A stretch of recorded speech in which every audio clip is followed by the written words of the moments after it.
पारू या मालिकेने जवळपास 2 वर्ष प्रेक्षकांचं मनोरंजन केलं. फेब्रुवारी 2026 मध्ये पारू या मालिकेने प्रेक्षकांचा अचानक निरोप घेतला. पारू मालिका संपल्यानंतर आता आदित्यची भूमिका साकारणारा अभिनेता प्रसाद जवादे झी मराठीच्या नव्या मालिकेतून प्रेक्षकांच्या भेटीला येत आहे. हे सर्वांनाच माहीत आहे. पण या मालिकेतील आणखीन एक जोडी आहे जी पुन्हा एकदा प्रेक्षकांच्या भेटीला येत आहे.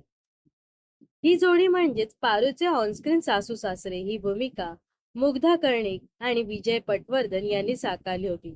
तर पुन्हा एकदा मुग्धा आणि विजय कॅरी ऑन स्पायगिरी या नाटकातून महत्वाची भूमिका साकारत आहे.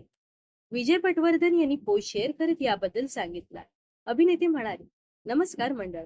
झी मराठी वाहिनीवरील पारू ही मालिका प्रचंड गाजली. या मालिकेतील पात्र जणू काही तुमच्या घरातील जीवाभावाची झाली. या पात्रांचे सुखदुःख तुम्ही जवळून पाहिले. अहिल्यादेवी किर्लोस्कर आणि श्रीकांत किर्लोस्कर या आदित्यच्या आई वडिलांची आणि पारूच्या सासू सासऱ्यांवर तुम्ही प्रेम केलं, आशीर्वाद दिलेत. दुर्दैवाने ही मालिका संपली. कशी, का, कारण काय, या सगळ्याकडे दुर्लक्ष करूयात. जे होतं ते चांगल्यासाठी म्हणूनच, आणि सर्वांचं चांगलं होऊ दे अशी प्रार्थना करून नव्याने सुरुवात करूया. कारण अहिल्यादेवी किर्लोस्कर आणि श्रीकांत किर्लोस्कर पुन्हा एकदा येत आहेत तुमच्या भेटीला.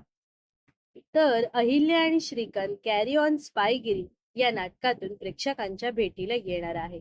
तर अहिल्या आणि श्रीकांत यांना पुन्हा एकदा पाहण्यासाठी तुम्ही उत्सुक आहात का, हे नक्कीच कमेंट्स करून सांगा. व अशाच मनोरंजन विश्वातील ताज्या घडामोडी जाणून घेण्यासाठी नक्कीच आपल्या चॅनलला सबस्क्राईब आणि फॉलो करायला विसरू नका.